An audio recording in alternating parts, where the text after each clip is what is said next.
Hola, ¿qué tal?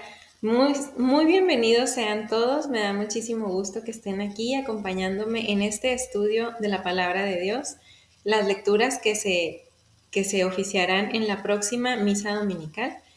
Te comento que mi nombre es Laura y no vengo por mi cuenta. Vengo representando al ministerio denominado Colegio Bíblico Apostólico, el cual es asesorado por el padre Carlos Estrada y es enviado a su vez por el obispo de la Arquidiócesis de Chihuahua, don Constancio Miranda Weigman. No venimos por nuestra cuenta, así que venimos enviados, así como y respondiendo a este llamado que nos hizo nuestro Señor Jesucristo de ir y compartir la buena nueva por medio de su palabra. Y te recuerdo la máxima por la cual se dirige nuestro ministerio, que es la máxima, aquella máxima de San Agustín, que es, estudiamos la palabra, ¿por qué? Porque oramos para entender, queremos entender para vivir y queremos vivir para llevar a Cristo a los demás. Esa es una de las máximas que nos inspiran en nuestro trabajo. Te invito a darle me gusta al video y compartirlo con tus amigos, con tus hermanos, para que se enriquezcan, así como yo me siento muy enriquecida luego de hacer este estudio y esta meditación de la palabra de Dios. Y recordándote que estamos en la segunda semana del tiempo ordinario. Y me encantó el comentario de un sacerdote que escuché esta semana, que dijo que si bien estamos en un tiempo ordinario, de nosotros dependerá que sea un tiempo extraordinario. Bienvenidos. Y como todo estudio, necesitamos llevar una estructura y un orden, y este es el programa que seguimos. Como te dije, estamos en la segunda semana del tiempo ordinario, en el cual en el Evangelio veremos el pasaje de las bodas de Caná, que nos dice que necesitamos alegría y amor. Revisaremos los comentarios respectivos a la primera lectura, al Evangelio, y lo hacemos en este orden por la estrecha relación que hay entre una y otra, entre la primera lectura y el Evangelio.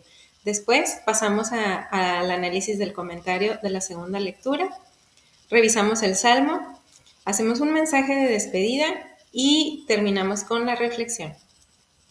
Este fue el primero de los signos de nuestro Señor Jesucristo. Así manifestó su gloria y sus discípulos creyeron en él. Comencemos primero que nada poniéndonos en manos de Dios, invocando al Espíritu Santo. En el nombre del Padre, del Hijo y del Espíritu Santo. Amén.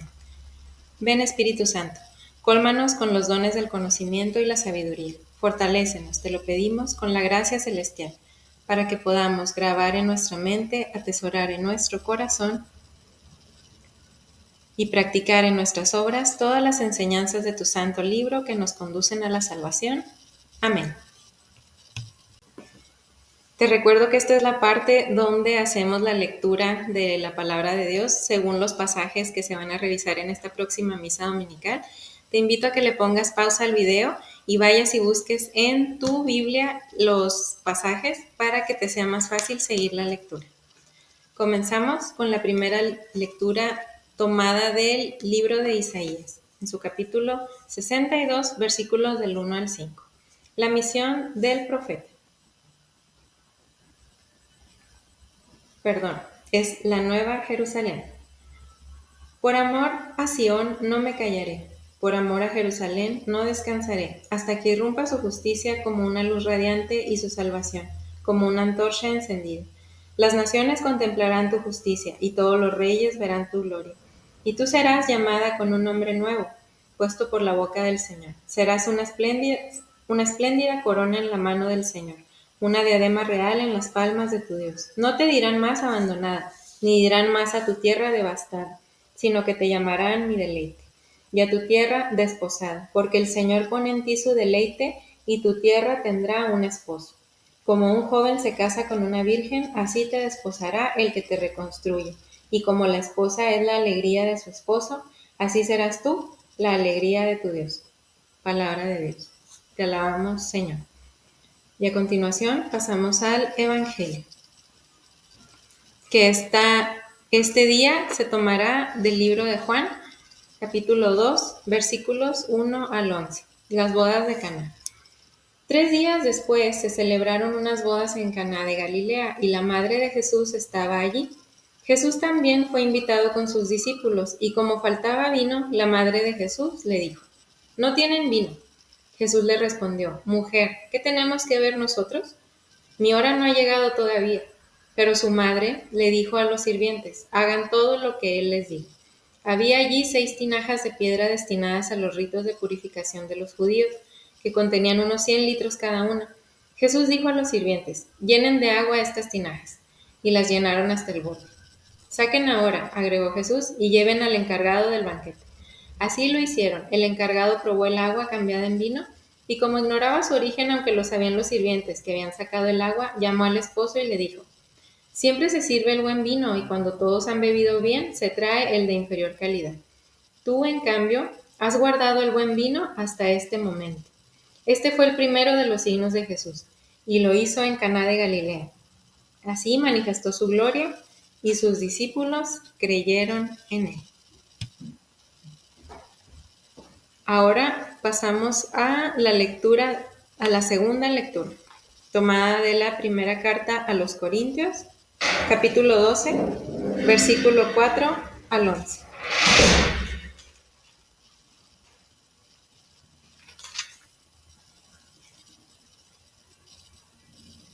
Ciertamente hay diversidad de dones, pero todos proceden del mismo Espíritu. Hay diversidad de ministerios, pero un solo Señor. Hay diversidad de actividades, pero es el mismo Dios el que realiza todo en todos. En cada uno el Espíritu se manifiesta para el bien común. El Espíritu da a uno la sabiduría para hablar, a otro la ciencia para enseñar, según el mismo Espíritu, a otro la fe, también en el mismo Espíritu. A este se le da el don de curar, siempre en ese único Espíritu. A aquel el don de hacer milagros, a uno el don de profecía, a otro el don de juzgar sobre el valor de los dones del Espíritu, a este el don de lenguas, a aquel el don de interpretarlas. Pero en todo esto es el mismo y único Espíritu el que actúa, distribuyendo sus dones a cada uno en particular, como Él quiere. Palabra de Dios, te alabamos, Señor. Y ahora pasamos a revisar qué nos dice el Salmo 95.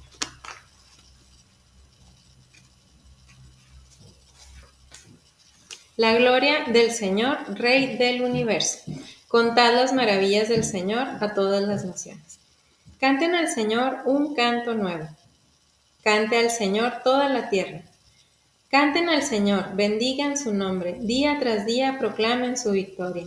Anuncien su gloria entre las naciones y sus maravillas entre los pueblos. Contad las maravillas del Señor a todas las naciones. Aclamen al Señor, familias de los pueblos. Aclamen la gloria y el poder del Señor. Aclamen la gloria del nombre del Señor.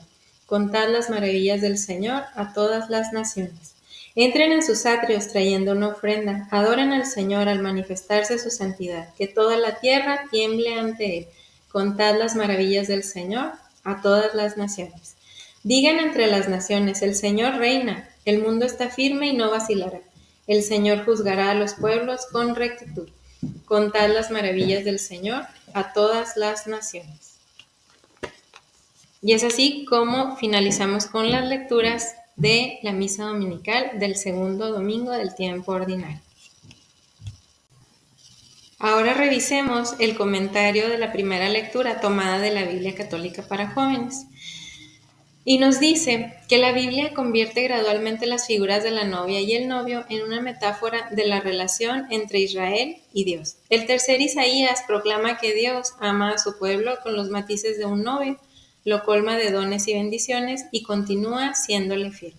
Cuando Israel se aparta de la alianza y va tras otros dioses, lo compara con una esposa infiel, incluso con una prostituta que activamente busca dioses falsos al olvidarse del verdadero Dios. Pero aún ante infidelidad tan grave, el amor de Dios es inmenso, al grado de mandar al profeta Oseas que se case con una prostituta para ser signo vivo de su fidelidad al pueblo, como lo podemos corroborar en el libro de Oseas, el capítulo 1 al 2. ¿Por qué crees que la Biblia describe el amor fiel de Dios como el de un novio por su novia?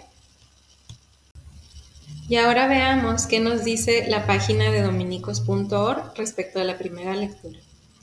La lectura profética está tomada de la tercera parte del libro de Isaías, también denominado Trito de Isaías, y anuncia una nueva Jerusalén, la ciudad de Sión, bajo el lenguaje poético del enamoramiento y el amor divinos. La gran pasión del profeta Isaías fue Jerusalén, donde estaba el templo de Dios, pero ni siquiera la presencia de Dios se garantiza eternamente en un lugar o en una ciudad si allí sus habitantes y todos los que deseen venir a ella no se percatan de la necesidad de la justicia como signo de salvación. Es evidente que Dios no puede comprometerse con un pueblo que no cuida a los pequeños, a los desgraciados y a los que no tienen casi nada. Amor, justicia, salvación, palabras fuertes y bellas que escuchamos en este bello poema, son como la descripción de la boda de un rey victorioso con su esposa, que en este caso es Sión, Jerusalén. La boda en realidad es una victoria, la victoria de la justicia. Esa es su corona y su triunfo, desposar a la amada Jerusalén. Por lo mismo, hablar de una Jerusalén nueva es anunciar una religión nueva, revivida por el amor eterno de Dios.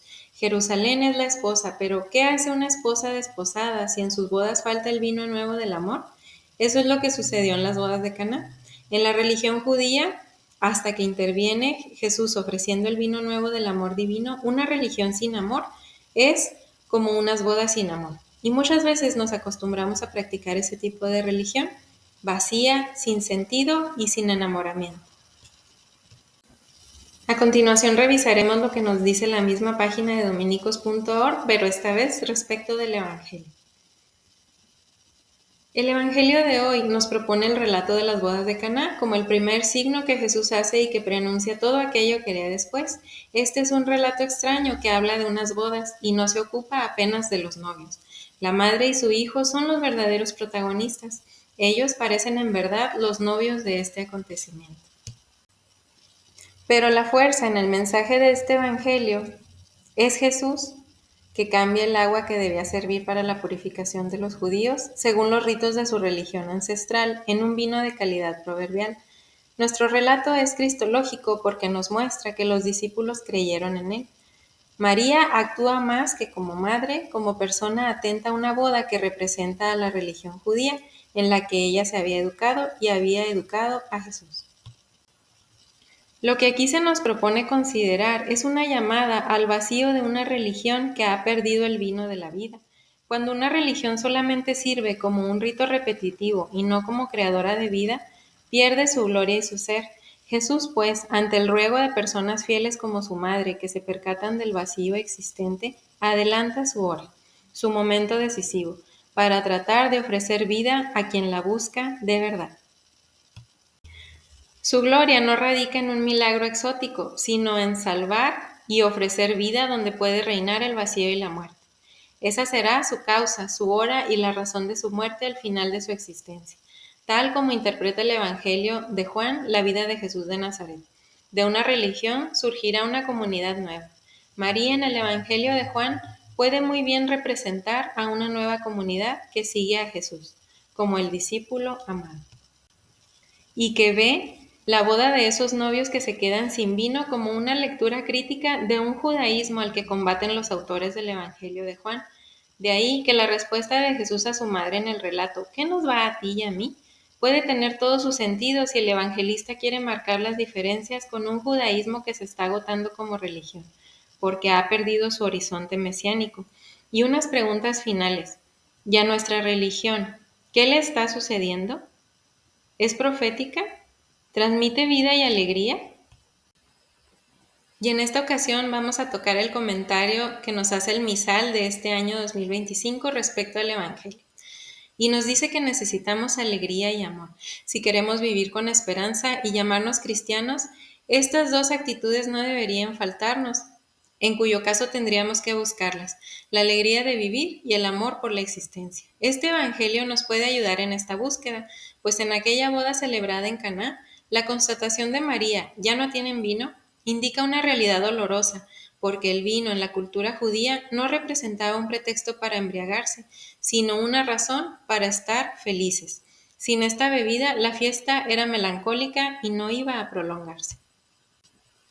Por eso, dicha expresión de la Madre de Cristo nos ayuda a reafirmar que cuando falta la alegría, la vida pierde gran parte de su sentido y esa felicidad simbolizada en el vino se sitúa en una boda, o sea que la propicia el amor entre dos personas, sentimiento que se irradiará después a los hijos y a toda la comunidad.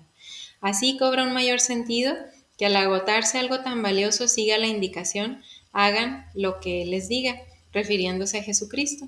Juan señala la importancia de seguir las enseñanzas del Maestro, quien ordena que las tinajas vacías antes usadas en las purificaciones judías ahora se llenen de agua para que Él las convierta en vino. Se pasa de un rito a un gesto, del cumplimiento de unas normas a la vivencia de un valor, la alegría de vivir, la necesidad del amor. Este fue el primero de los signos, es decir, el punto de arranque que le dará sentido a todos los demás que realizará Jesús. Los signos en Juan, recordemos, son gestos que apuntan a lo más humano y también a lo más cristiano de la existencia. Si no pudiéramos compartir la felicidad y el afecto, perderíamos nuestra humanidad y fe. ¿Cómo sería vivir de tal modo? ¿Qué podemos hacer para que nuestros días estén repletos de amor y de regocijo? Y ahora revisemos el comentario que nos hace la Biblia Católica para jóvenes respecto a esta lectura del Evangelio del día de hoy. Los 7 milagros de Jesús que presenta Juan tienen un fuerte significado teológico. Cada uno señala aspectos importantes de nuestra fe en Él, el Mesías enviado por Dios para nuestra salvación. Nota los aspectos claves de este pasaje. Además de la mediación de María ante Jesús para socorrer una urgente necesidad, los católicos vemos en este acto una alusión al poder de Jesús para convertir el vino en su sangre en la celebración eucarística. Reflexiona sobre el poder de Jesús para convertir algo en una especie distinta y en la dulce preocupación de María para llevar una necesidad ante Jesús. Como los novios de Caná, invita a Jesús y María a ser parte de tu vida diaria y de los momentos especiales. Cuando tengas una preocupación y se agote tu motivación a la comprensión, el servicio y la solidaridad, recurre a María. Ella te ayudará a identificar el vino que se está terminando, te motivará a acercarte a la Eucaristía y le pedirá a su hijo, no tiene vino, y a ti te dirá, haz lo que él te diga. Si lo haces, Jesús transformará tu vida y te dará nuevos ánimos. Y este texto es compartido de las palabras del Santo Padre que pronunció en la Plaza de San Pedro en el Ángelus el 20 de enero del 2019 respecto a este pasaje que meditamos hoy. También hoy la Virgen María nos dice a todos, haced lo que Él os diga. Estas palabras son una valiosa herencia que nuestra Madre nos ha dejado y los siervos obedecen en Caná. En este matrimonio realmente se estipula una nueva alianza y la nueva misión se confía a los siervos del Señor, es decir, a toda la Iglesia. Haced lo que Él os diga. Servid al Señor es escuchar y poner en práctica su palabra. Es la recomendación simple y esencial de la Madre de Jesús. Es el programa de vida del cristiano. Cuando estamos en situaciones difíciles que no sabemos cómo resolver, cuando sentimos ansiedad y angustia, cuando nos falta la alegría, id a la Virgen María y decidle, no tenemos vino. Mira cómo está mi corazón, mira mi alma. Decídselo a la Madre con confianza, y ella irá a Jesús para decirle, mira a este, mira a esta, no tiene vino. Y luego volverá a nosotros y nos dirá, haz lo que Él diga. Para cada uno de nosotros extraer de la tinaja es equivalente a confiar en la palabra y los sacramentos para experimentar la gracia de Dios en nuestra propia vida. Y entonces también nosotros diremos como el maestro de mesa que probó el agua convertida en vino, has guardado el vino nuevo hasta ahora.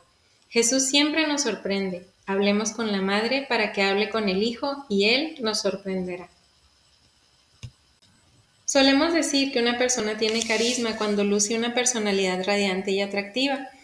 En tiempos de Pablo, el término carisma se usaba para describir los dones gratuitos que Dios da para solucionar necesidades concretas de la comunidad y fomentar su unión. Observa cómo la mayoría de los dones son comunes, como el carisma de liderazgo, el don de consejo y otros tienen carácter extraordinario, como los dones de hacer milagros, el de curación y el de lenguas. Los carismas son la fuerza de Dios en una persona que pasa a los demás y a la comunidad a través del servicio. Por eso, quien tiene un carisma debe usarlo con responsabilidad, alegría y paz para el bien de todos, y no sentirse más que otros o superior a quienes tienen dones más sencillos. Espíritu Santo, concédenos los dones necesarios para que nuestra comunidad crezca unida y podamos ayudarnos mutuamente en nuestra jornada de fe. Ayúdanos a identificar y a desarrollar los dones que has dado a cada persona y otórganos disponibilidad y humildad para usarlos siempre en favor de los demás. Amén. Ahora revisemos el comentario que nos hace de esta segunda lectura la Biblia Latinoamericana. En la iglesia de Corinto, el Espíritu Santo revela su presencia comunicando a varios creyentes los dones espirituales. Todos quedan maravillados cuando uno es tomado por el Espíritu y empieza a alabar a Dios con palabras que nadie entiende. Pablo interviene de dos maneras. Primero, para poner orden. Los paganos perdían el control de sí mismos en la exaltación frenética de sus fiestas, mientras que el Espíritu Santo lo hace a uno más responsable. Cuando algún exaltado llegaba a decir cosas que no tenían sentido o eran escandalosas, era la prueba de que ya no estaba inspirado. Pablo recuerda que los dones del Espíritu, a veces los llamamos carismas, revisten varios aspectos. Son dones, lo que más se nota en poderes como el de los milagros, pero también son ministerios, o sea, servicios, como es evidente para las funciones de mando en la comunidad. Y también son obras, en el sentido de que no debe el hombre lucirse con esto, sino manifestarse el obrar de Dios. Si solamente se dijera que todos estos dones proceden de Cristo, uno podría pensar que lo más importante en la iglesia es la autoridad de los que mandan en nombre de Cristo. Pero también se relacionan con el Espíritu Santo. El Espíritu sopla donde quiere y multiplica entre los simples creyentes dones e iniciativas que renuevan la iglesia y que los responsables deben tener en cuenta. Los reparte a cada uno como quiere. El Espíritu da lo que necesita la iglesia en tal lugar y en tal momento, y las inquietudes de la iglesia en ese tiempo eran muy distintas de las nuestras. En los primeros tiempos, los recién convertidos descubrían maravillados que Dios estaba en medio de ellos. Mediante los dones de profecía, de sabiduría, de enseñanza, la Iglesia descubría poco a poco las innumerables consecuencias de la muerte y resurrección de Cristo. Un solo Espíritu, un solo Señor, un solo Dios. Dios es la fuente de los diversos dones y es además el modelo de cómo la diversidad se compagina con la unidad. Y ahora vamos a revisar lo que nos dice el Salterio de Monseñor Straubinger respecto de este salmo. Contad las maravillas del Señor a todas las naciones. El nuevo Salterio romano resume así este salmo. El salmista contempla en su mente al Señor, viniendo al fin de los tiempos para constituir el reino mesiánico. Exhorta a todos a que alaben a este gran rey, porque este es el solo Dios, lleno de majestad, poder y esplendor. A él tributen alabanza todos los pueblos, ofrézcanle sacrificios, préstenle adoración, porque él mismo ha comenzado a reinar. También la naturaleza llénese de exultación, porque Dios viene a gobernar la tierra. Este es un salmo de origen davídico, no puede tener relación directa con el cautiverio babilónico, sin perjuicio de su carácter profético en el que se completa la plenitud del reino mesiánico. Comentando este salmo en su autorizada versión reciente, el padre Callan se pregunta cuál es la situación que hoy hallamos en el mundo y si hay algo sobre la tierra que corresponda al cuadro pintado en el salmo, ya que ante todo debe notarse que el salmista no estaba soñando ni exagerando cuando escribió este poema, sino hablando como mensajero de Dios y declarando realidades por venir. Después de señalar que las multitudes están lejos de conocer a Cristo, se pregunta si alguna vez será diferente la situación y concluye que tal renovación parece sin duda remota, pero aun cuando poco se ve que dé esperanza de semejante cambio, él debe llegar finalmente, si es conforme al plan divino, que la visión del salmista se verifique en esta parte temporal de la era mesiánica. Y añade este mismo autor que, entre tanto, Cada uno de nosotros puede, mediante la imitación de la vida de nuestro Señor Jesucristo, apresurar la venida de ese tiempo bendito en que hombres y naciones, tierra y mar y toda la naturaleza se alegrarán en paz y armonía, unidos en un cántico universal y sin fin de amor y fraternidad. El Santo Padre Pío XII ha citado este salmo al decir que después de las tribulaciones que ahora sufre la Iglesia, llegará la hora de santo regocijo, en que el Padre Celestial, por medios desconocidos por las mentes o los deseos de los hombres, traerá la justicia, la calma y la paz entre las naciones. Y lo podemos confrontar con el Salmo 97 en su versículo 9. Y es así que hoy hemos concluido la meditación y estudio de la palabra de Dios que se va a oficiar en esta próxima misa dominical, el segundo domingo del tiempo ordinario. Te invito a hacer de este un tiempo extraordinario y que Jesús sea amado por todos los corazones. Te invito a darle like, compartir con todos aquellos con quien quieras experimentar esta gran riqueza de nuestra Santa Madre Iglesia. Gracias.